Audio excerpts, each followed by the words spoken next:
E aí, galera? Vai um café aí? Bem-vindo ao canal Sua História Cyber Café, o seu espaço online sobre a história do Brasil nos primeiros séculos de formação, os séculos 16, 17 e 18. Já deixe o like, ative o sininho e deixe comentários para que Sua História seja nossa história.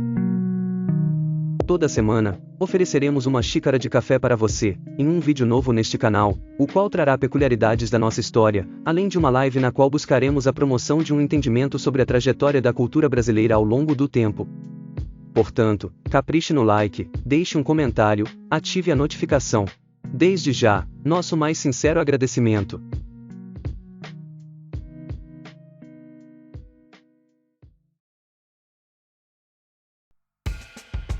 Na Festa da Ciência. Os Botocudos e o Zoológico Humano da Exposição Antropológica Brasileira de 1882.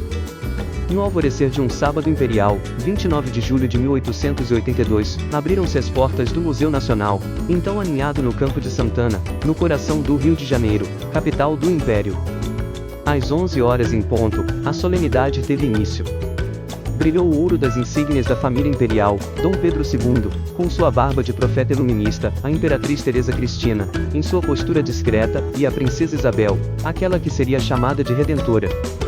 Ilustres da corte da cidade acorreram em vestes de gala. A ciência, naquele dia, trajava-se como espetáculo. Era feriado nacional.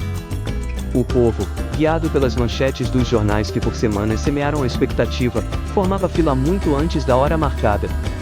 As salas do museu, vastas e discretamente adornadas, não recebiam apenas estudiosos, mas também curiosos, fascinados por aquela festa da ciência, como lhe chamavam as gazetas. No fulcro dessa mise-en-scène estava a presença inquietante e silenciosa de 7 corpos botocudos. Vindos das matas do interior, agora eram expostos como espécimes vivos, a grande atração de um palco onde se confundiam ciência, política e exibição. Os jornais não se calavam sobre eles, exaltavam, comentavam, ridicularizavam, mas os documentos oficiais do Museu Nacional os silenciavam por completo. Nenhum de seus nomes, nenhuma de suas histórias aparecia no Guia da Exposição Antropológica Brasileira, um compêndio de 70 páginas.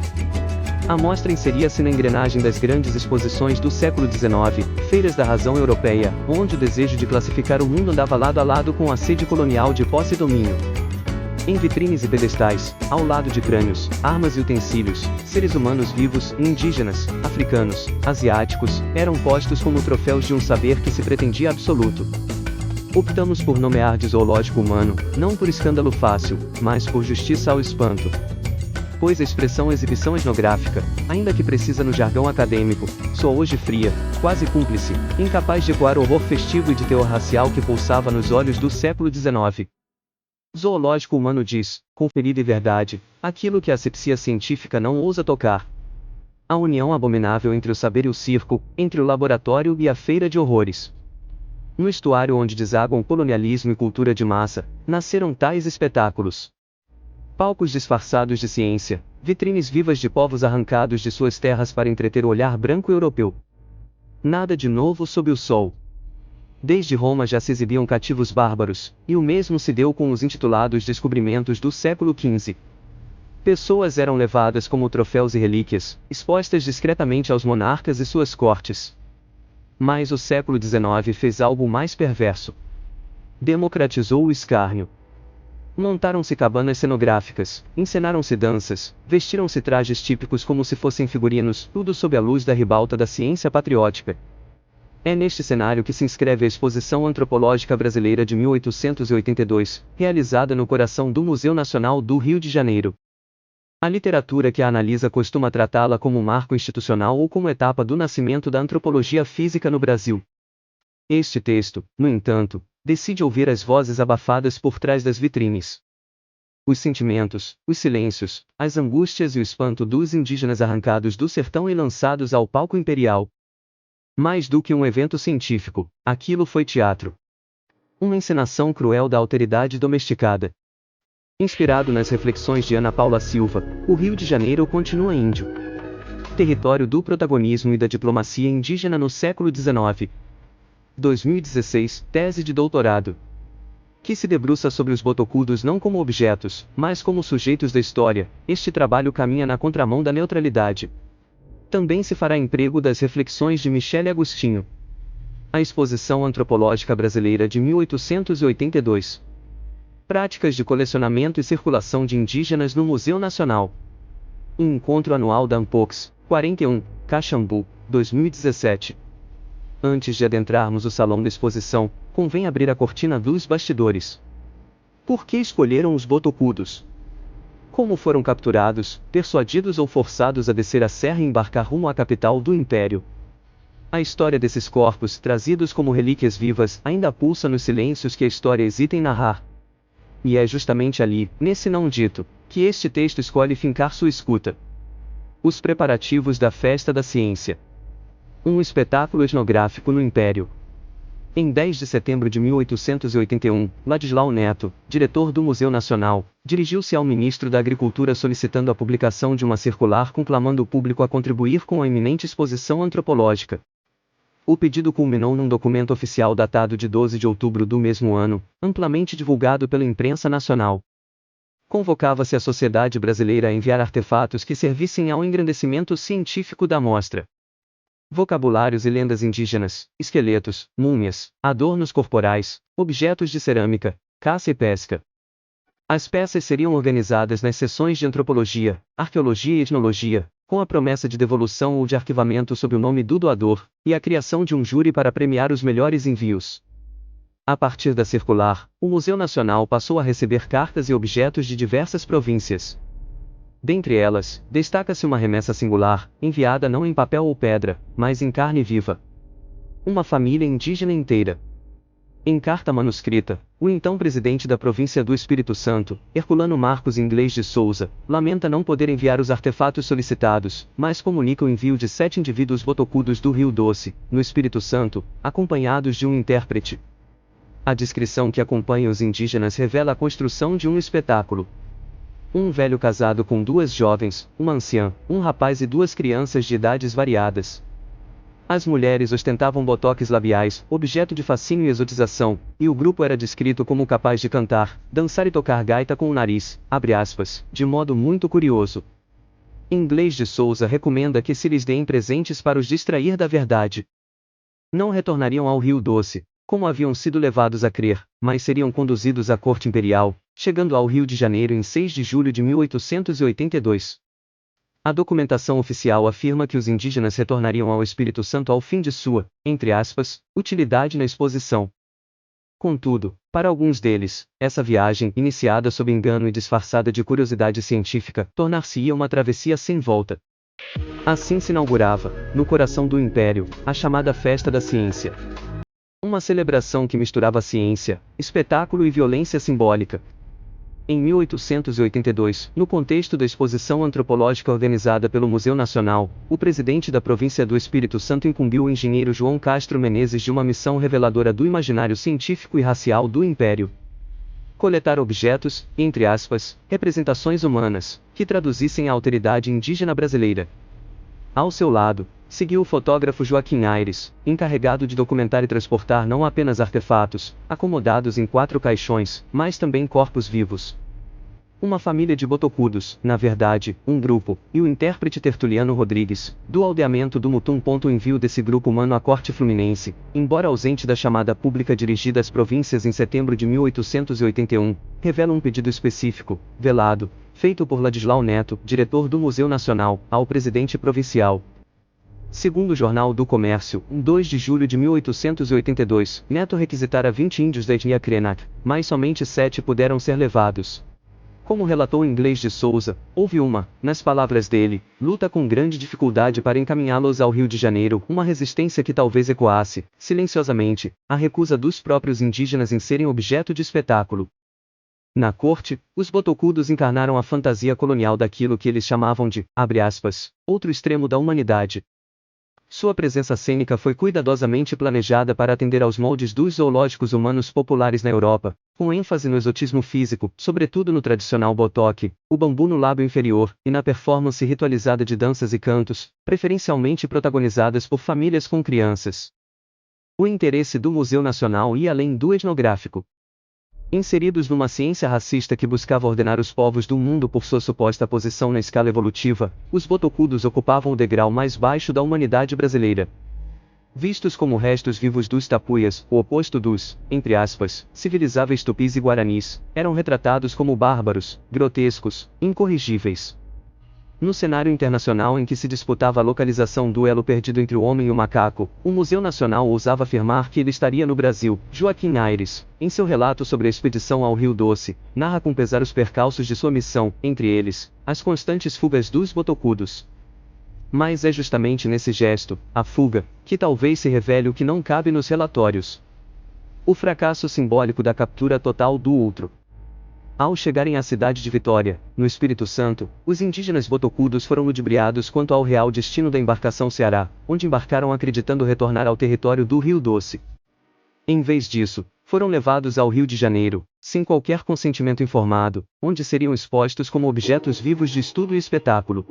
Diante desse cenário, não surpreende que demonstrassem resistência em participar das exibições públicas organizadas pelo Museu Nacional. Ainda assim, a imprensa da época empenhava-se em disfarçar esse desconforto, apresentando-o como mera excentricidade, enquanto exaltava o suposto valor científico e educativo da mostra. Os botocudos desembarcaram na capital do Império em 6 de julho de 1882, cerca de 3 semanas antes da abertura da exposição antropológica. Imediatamente foram submetidos a exames antropométricos conduzidos por João Batista de Lacerda, então diretor do Museu Nacional, que aplicou metodologias de ideologia racial típicas do período.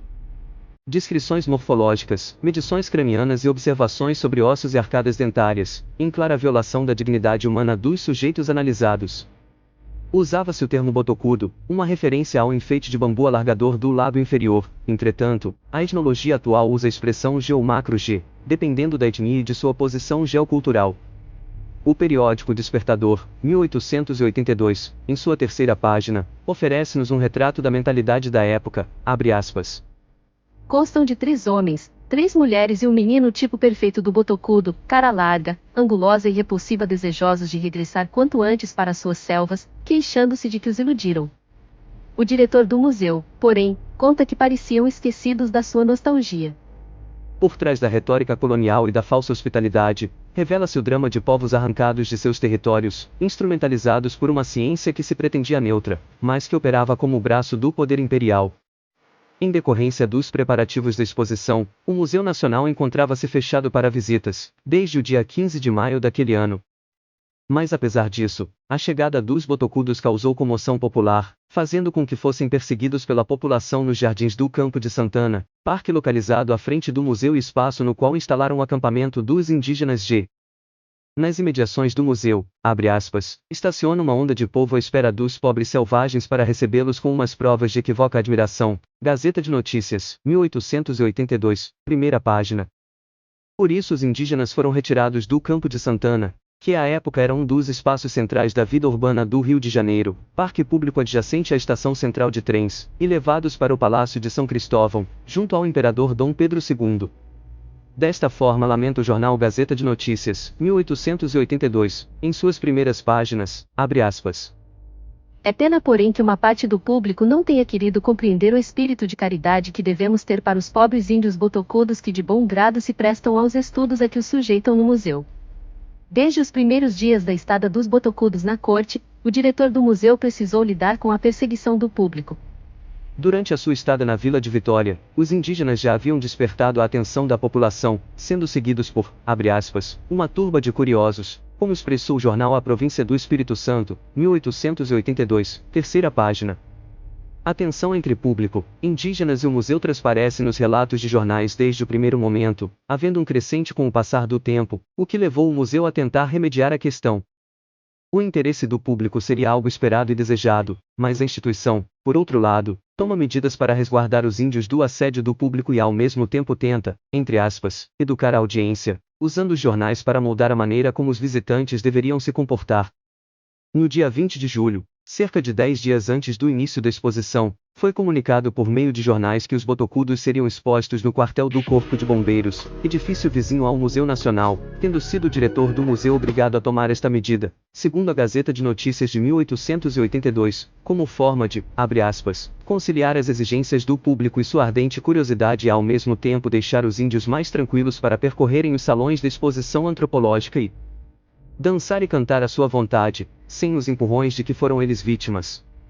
Uma quantia de R$ 500 seria cobrada para ver os botocudos, argumentando-se que o dinheiro seria dividido entre o intérprete e os indígenas, abre aspas, como um forte argumento que os obrigará a ficar mais algum tempo em proveito da festa para que aqui vieram. Gazeta de Notícias, 1882, primeira página.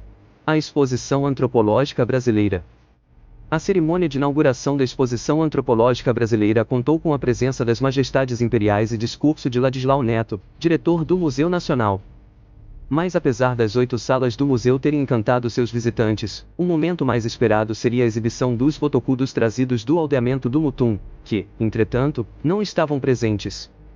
Em crônica assinada por Júlio D., na Revista Ilustrada, de 1882, o autor afirma que visitou a exposição apenas no seu segundo dia, 30 de julho, justamente para evitar a amolação dos discursos análogos ao ato, em que há uma mania, abre aspas, de nossos eloquentes, que se aproveitam de cada festa para nos repetir em todos os lugares comuns que lhes passam pelas cabeças.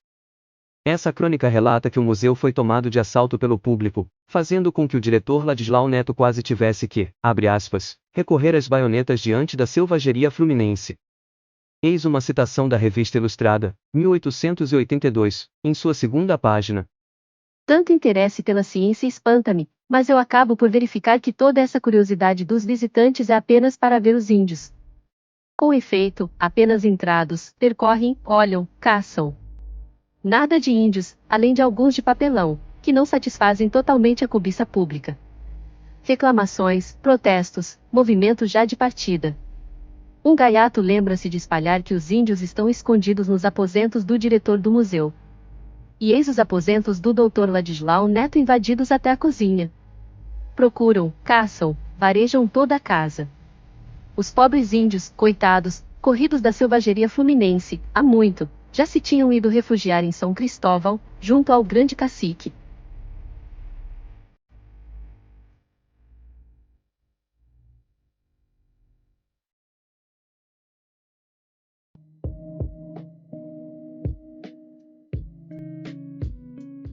E aí, galera, curtiu esse mergulho pelas veredas da história do Brasil?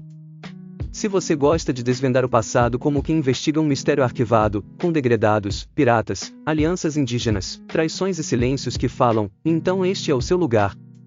Já deixa o like, ativa o sininho, comenta aí o que você achou da história desse episódio ou qual outro personagem você gostaria de ver por aqui.